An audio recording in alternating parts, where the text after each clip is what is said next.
Greetings and shalom. This is Ithari. In this video, I'm going to be comparing the differences of being in a religion versus being an Israelite. We need to know the difference because this is often confused. So let's look at the definitions of religion. Religion, if you check out dictionary.com or any website, this is the definition. For the most part, they all saying the same. A set of beliefs concerning the cause, nature, and purpose of the universe, especially when concerned as the creation of a superhuman agency or agencies, usually involving devotional or ritual observances and often containing a moral code governing the conduct of human affairs. So for the most part, it's beliefs, but it's particular belief on a superhuman agency is their word, but it could be deity, entity, whatever you want to say, agency or entity. Basically, they want to say God without saying God. And religion, another definition, is a specific fundamental set of beliefs. The practices generally agreed upon by a number of persons or sects. For example, the Christian religion or the Buddhist religion. Basically, it's a group of people coming together to believe on some fundamental values concerning their faith of the supernatural, aka God. Another religion definition is the body of persons adhering to a particular set of beliefs and practices. For example, a World Council of Religions. And so all three definitions contain the word beliefs. And so I highlighted it. Religion is a belief. And so let's look at the Israelite definition because the definition of an Israelite has nothing to do with belief. From dictionary.com, Israelite is a noun, and the definition, the first one, is a descendant of Jacob in Manakati Yi'ikab, especially a member of the Hebrew people. In Manakati, the Hebrew people is the Ibari people, who inhabited the ancient kingdoms of Israel. In Manakati Yisrael. So it's a people from a person whose name was Jacob or Yi'ikab. Okay, this is the person who is an Israelite. So an Israelite, if you see the word belief is not in there, being an Israelite has nothing to do with the belief system. It's actually a group of people coming from a man who was called Jacob or Yi'ikab in Manakati. The next definition is one of a group considered by its members or by others as God's chosen people. Now, our God has a name, and his name is Yahweh. Okay, and so we are Yahweh's chosen people, but this is the dictionary.com. They're not going to be accurate all the time. And so the adjective of being Israelites is of or relating to ancient Israel and its people, Hebrew. But the word Hebrew is actually Ibadi. Now, it's interesting how they put the word ancient twice. That should really stick out to you guys because the people in the land of Israel right now, they are not the ancient Israelites. They are modern Jews, okay? Quite interesting that the language be called modern Hebrew as if there's a change somehow because there is a change. They are Jewish or Jewish and they are Israelite. I mean, they tell you who they are. But anyways, it's not about them. The real Israelites are descendant from a man who's named Yi'ikab or Jacob, however you want to say it. So nothing to do with religion. So this is interesting. Why is being an Israelite, which is a nation now, being associated with having a religion? Well, this video is to explain the difference of being in a religion and being an Israelite because there is a difference, and I'm going to break it down to you right now. Let's look at it. Israelites are ruled by a theocratic government. But you might be wondering, what is a theocratic government? Well, the noun is a form of government in which God or a deity is recognized as the supreme civil ruler. The God's or deity's law being interpreted by the ecclesiastical authorities. That would mean priests. So basically, it's a government, a nation being run by the statues of a god whom priests rule over. This is a theocratic government. So there are nations on the earth who have a theocratic government. China, they do kill Muslims in their country, and they do kill Christians because they do have a religion, and they have it there, and they're not about religious freedom. You go into Iraq, they are not about religious freedom. They will kill you if you're not a Muslim, if you're not adhering to their religious laws, and so it's really dangerous to say, or to mention another God, or to mention another religious practice. You could be risking your life. And so this is the reason why America promotes separate church and state. Okay, but there are theocratic governments, and the Israelite nation had and has a theocratic government. It's so another definition of theocracy is a system of government by priests claiming a divine commission. So divine commission means they get paid to be in that position. It's almost like the priesthood is like, you could say, a king. A king is the kingship is passed down through the king's line through their son. The priesthood is also passed down through the line of their sons. In the Israelite nation, I don't know how other nations do deal with their priests, how they do it, but in the Israelite nation, you become a priest according to your lineage. If your father's father was a priest, then you will be a priest. Okay, and so it's nothing to do with voting. You can't get voted into being a priest. Another definition is a commonwealth or state under such a form of system of government. The adjective theocratic, of or pertaining to theocracy, administered by the immediate direction of God, pertaining to theocracy, which we reviewed earlier, conforming to God rule. So basically, a nation who is in a theocratic government is ruled by their God. Who is the God of the Israelites? Yahweh is the God of the Israelites. And we say Elohim, which means basically power. Now let's look at how religion and government control men. This is very important because people understand and they agree, and they don't usually fight government control. For the most part, they're okay with it. But religion control, people, they look down upon it, And I want to show you that there is a battle going on that you might not be paying attention to.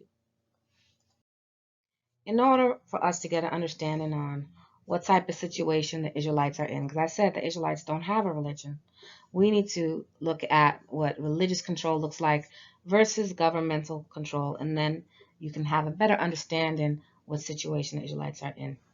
Religious groups have benefits, and the benefits are heavenly, spiritual, and mental. So the benefits of religious groups is in the mind.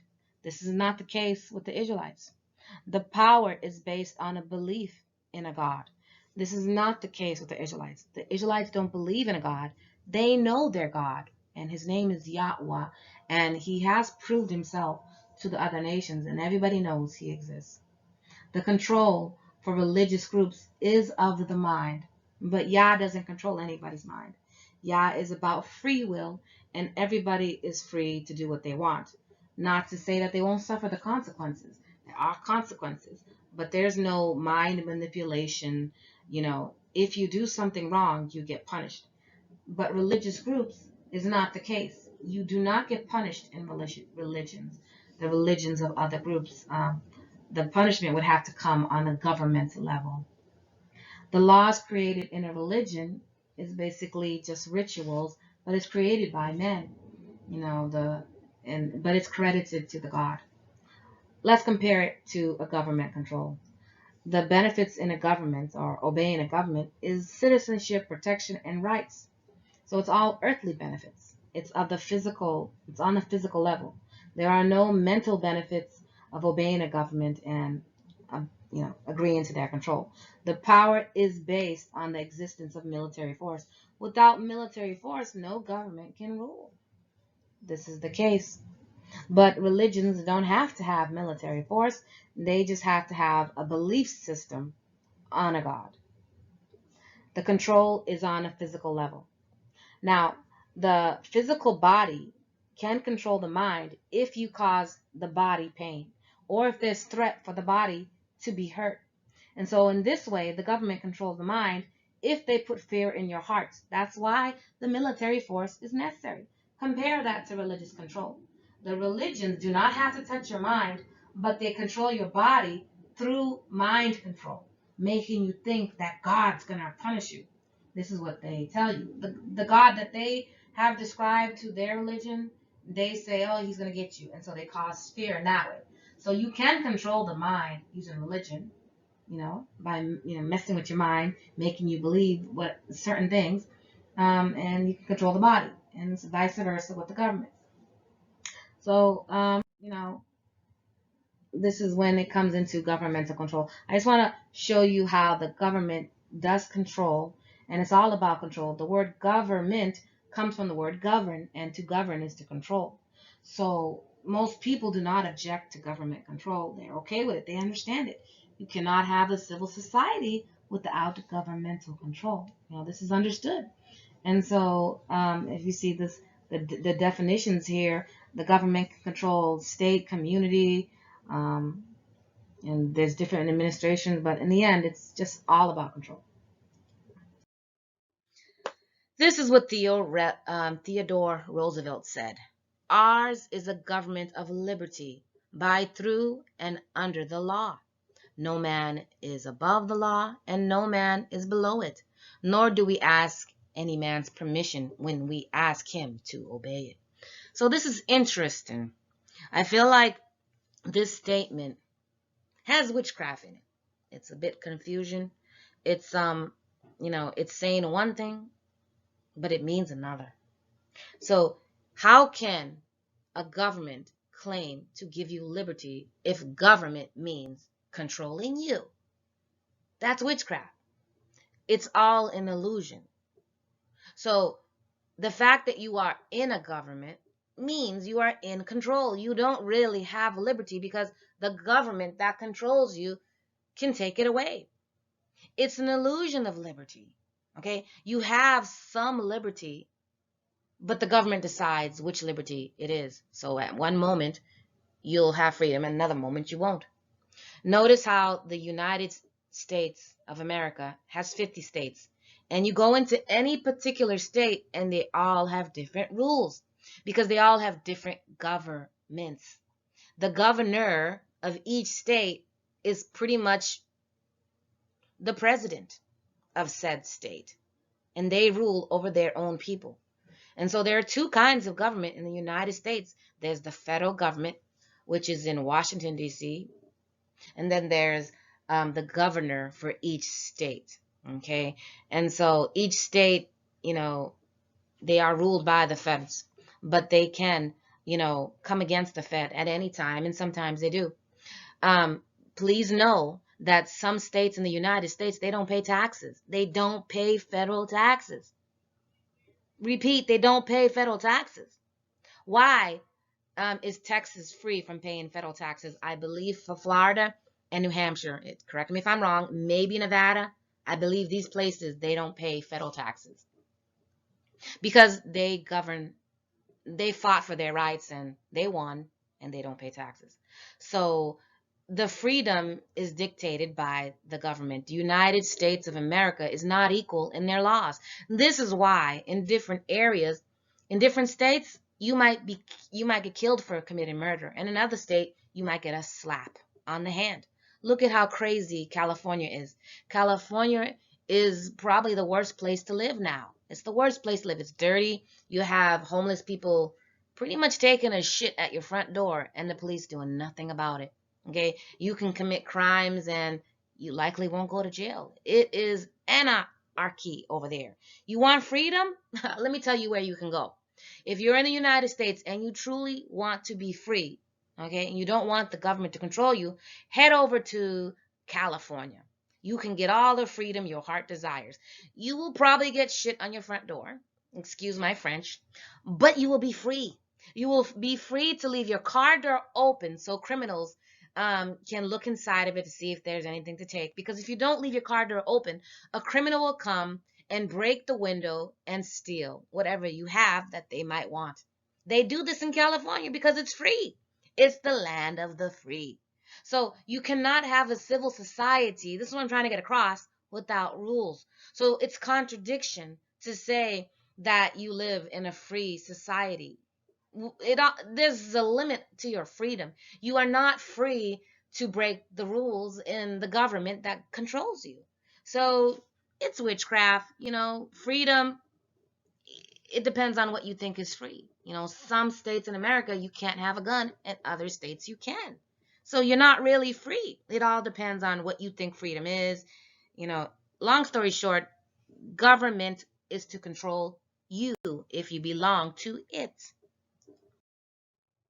The Constitution of the United States of America. This piece of paper is as the Torah to the Israelites or Yisrael people. The people in the United States who love the country and carry the flag, they love the Constitution because their laws cannot go above it, and they can fight it. If the government tries to take away any rights, the Constitution usually wins. It's a system of fundamental principles according to which a nation, state, corporation, or the like is governed. So the United States of America is said to be governed by the United States Constitution. Okay, but do watch out.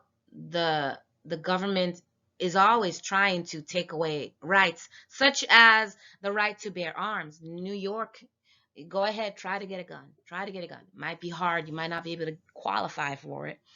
Different states are easy. You go to Kentucky, you walk in, you get a gun, easy peasy. You out of there in 30 minutes with a gun, no questions asked.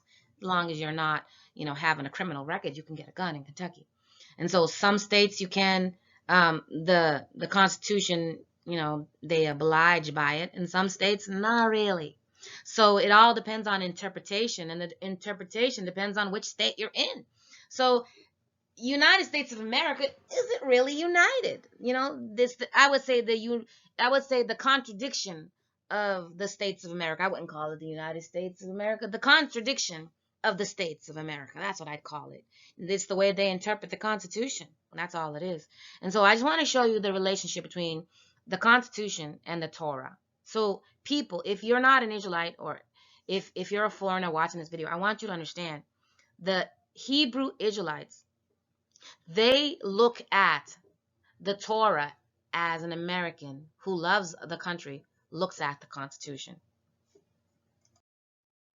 The United States laws, according to this website that you see up here in the link, in the United States, it seems like we have laws, rules, and regulations to oversee just about everything.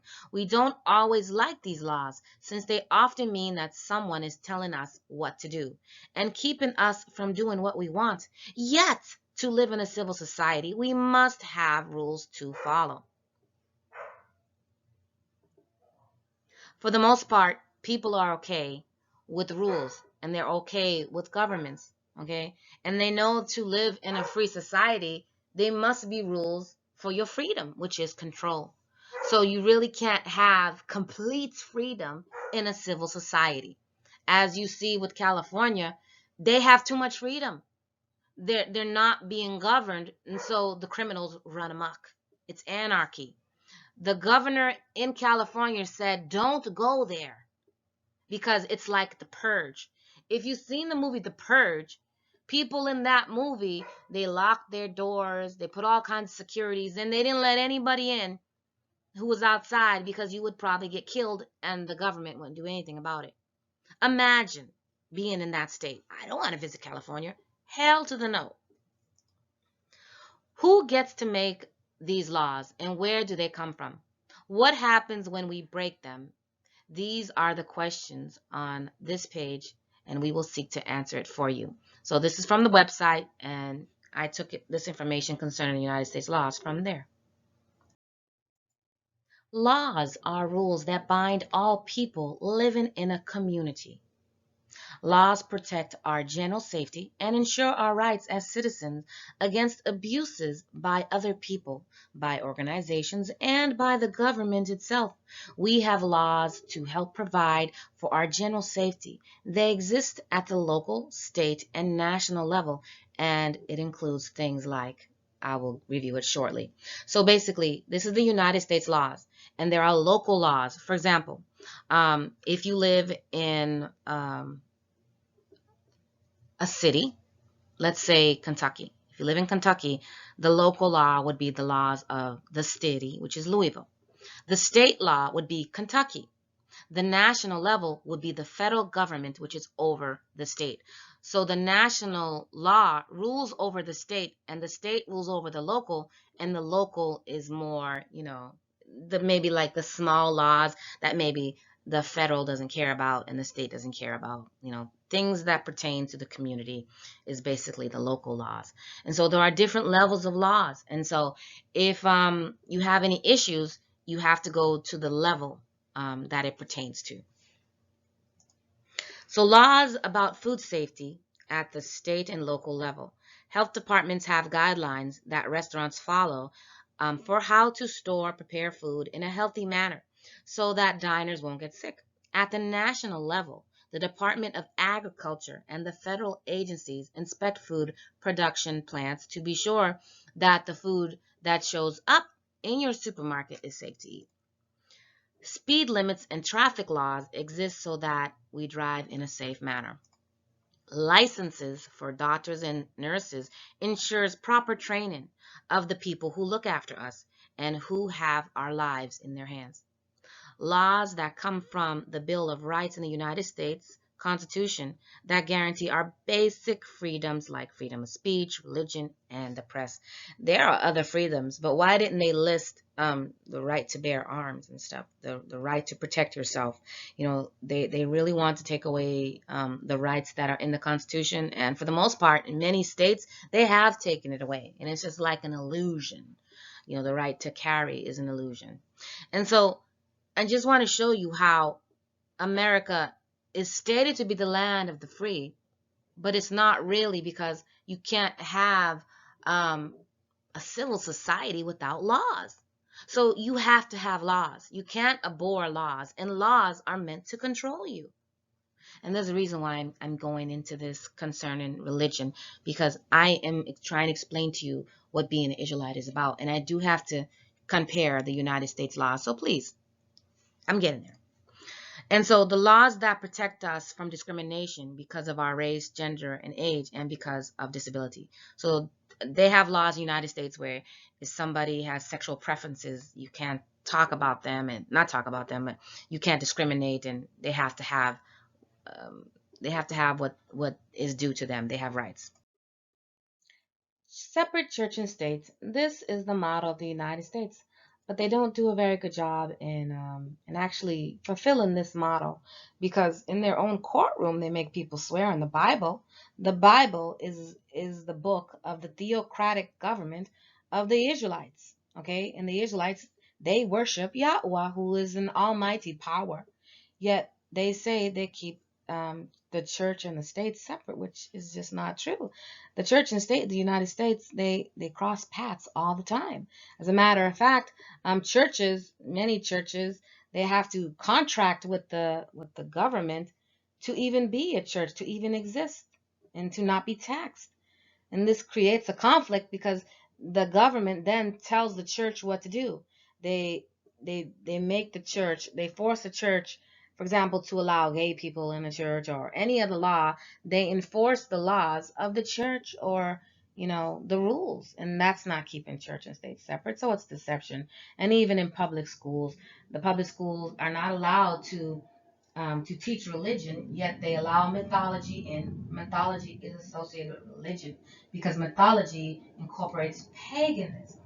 Okay, and religion in general is paganism, and it's a belief system. It's mythology. Religion is mythology, and that's part of the reasons why the Israelites do not have a religion, because they don't have a belief. They don't have a myth. We know our God. And so we don't believe in him. We know him.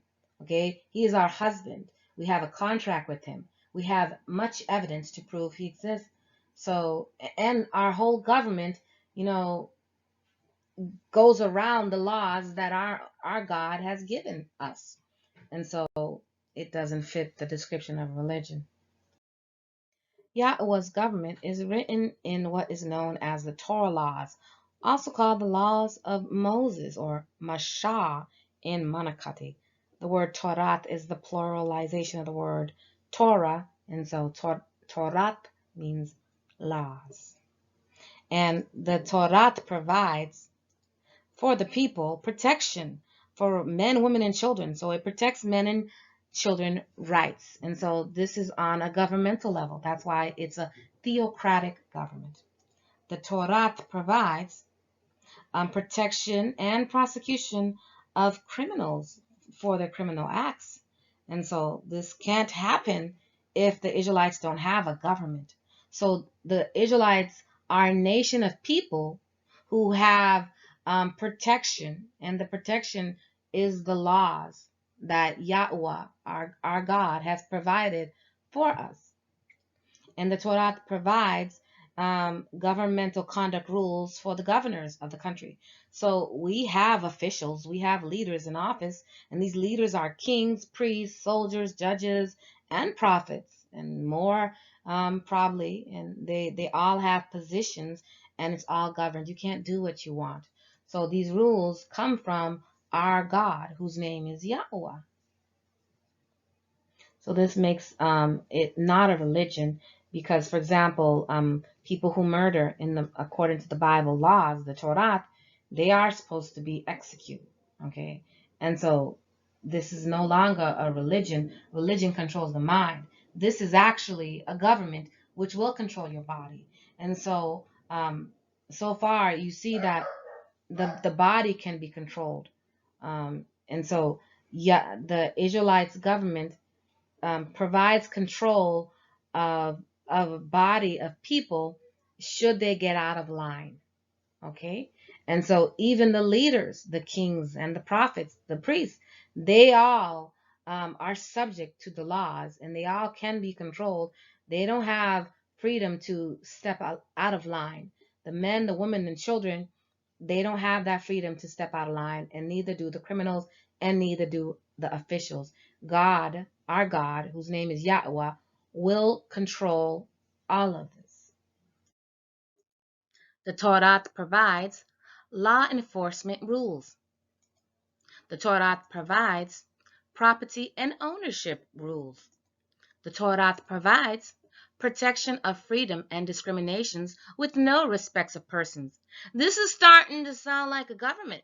So people who say they keep the commandments are the laws in the Torah. The Torah are the writings of Moses, and the writings of Moses in the book of Genesis, Exodus, Leviticus, Deuteronomy, and Numbers, the first 5 books of the Bible. So if you keep the Torah, you are actually saying you belong in the government of Yah. But the government of Yah has rules and it controls people. This is all sounding like the governmental rules because it's a theocratic government. The laws in the Bible is for the nation of Israel. Okay, and if you are an Israelite, and if your father is Jacob, your forefather, your ancestors, if you can connect your ancestor all the way down the line and ends to a man named Jacob, then you are an Israelite. Okay, that's why we say trace your fathers, search your fathers. It's not about the color of your skin. You could be as black as you want to be, okay, or as white as you want to be. If your father is an Israelite, you're an Israelite. If your father is not an Israelite, you're not an Israelite. The Torah provides welfare and security for the less fortunate. If the Torah didn't have governing laws, how could they possibly provide welfare? The Torah provides health care for forgiveness of sins, healing administered by the priests who are daughters. This is interesting. Check out this icon that I use to represent our healthcare system.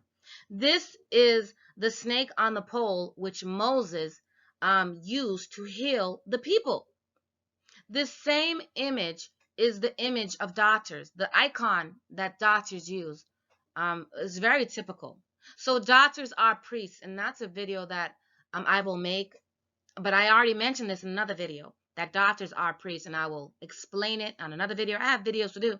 This is why I need your support. If you like the information I put out and you see that my information is unique and people are just not covering the topics I'm covering, I need your support. Visit patreon.com/Batya to help me free up my time, to help me pay the things that I put out, like the apps and the websites and other things, and help me to keep it up so it's not shut down. The Torah provides national holidays known as Sabbath feast days for memorial. So different feast days memorialize different events. It's basically to help keep the memory of what happened in the past, the history, in the minds of the nation. The Torah provides ceremonial laws and worship ordinances for our King and eternal God, whose name is Yahweh. So we do worship the Heavenly Father, and we praise Him. And so there are laws and there are ceremonies. You can't do whatever you want. You can't say, oh, I worship, Yah, and then do whatever you want. That's not how it works. He has rules. The Torah provides memorial acts such as wearing fringes on your clothes, songs, traditions, cultures, and heritage, genealogies, and history. I made a website called HebrewIsraeliteCulture.org. Okay, my husband and I, we put out the information on this website. This website is focusing more on Hebrew Israelite culture, and I do have to add more pages to it.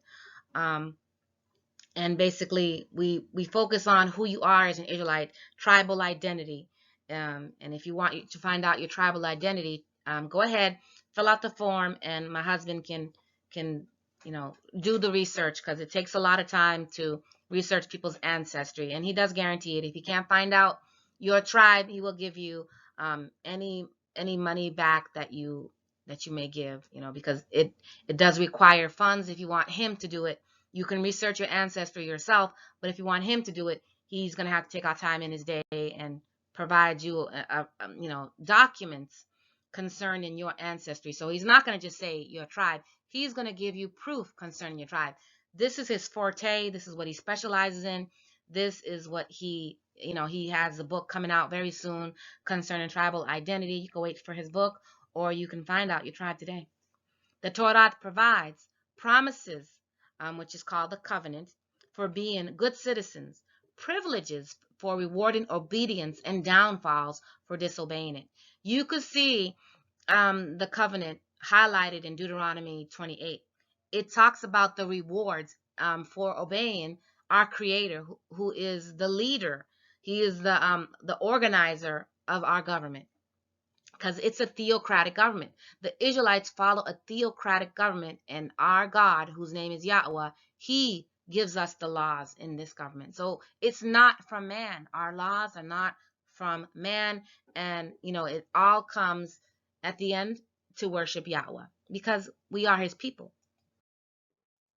So let's wrap this up. We learned about religious control and government control. Let's review. The religion basically is trying to control your mind, and the government is trying to control your body. This is different from Yah's theocratic government, and I want to compare it to the religion control versus government control. So basically, the theocratic government kind of combines government and religion, but it doesn't.